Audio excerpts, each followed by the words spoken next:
ஐயா வீக்கெண்ட். இன்னைக்காவது நல்ல பிரேக்ஃபாஸ்ட் சாப்பிடலாம்னு பார்த்தா இன்னைக்கும் அதே காஞ்ச ரொட்டி தானா?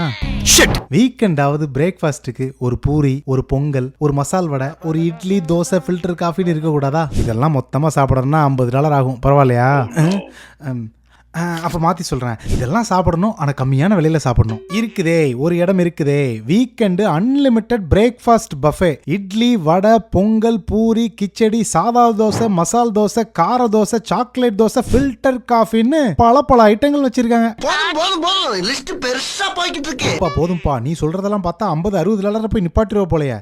வெறும் $15 பிரேக்ஃபாஸ்ட் பஃபே. இது எல்லாம் நம்ம ஆப்பக்கடை ரெஸ்டாரண்ட்ல தான் கிடைக்குது. மியூசிக் மசாலா மோர் ஷோக்கு வந்திருந்த நம்ம சூப்பர் சிங்கர்ஸே சாப்பிட்டுட்டு செம்மையா இருக்குன்னு சொல்லிட்டு போனாங்க. இப்போதைக்கு சாண்டா கிளாரா லொகேஷன்ல மட்டும் இருக்குது. அப்புறம் வீக்கெண்ட் மார்னிங் காஞ்ச ரொட்டியா அன்லிமிட்டெட் பிரேக்ஃபாஸ்ட்னு நீங்களே முடிவு பண்ணிக்கோங்க. இதெல்லவோ சாப்பாடு, இதுக்கு பேரு தான் சாப்பாடு.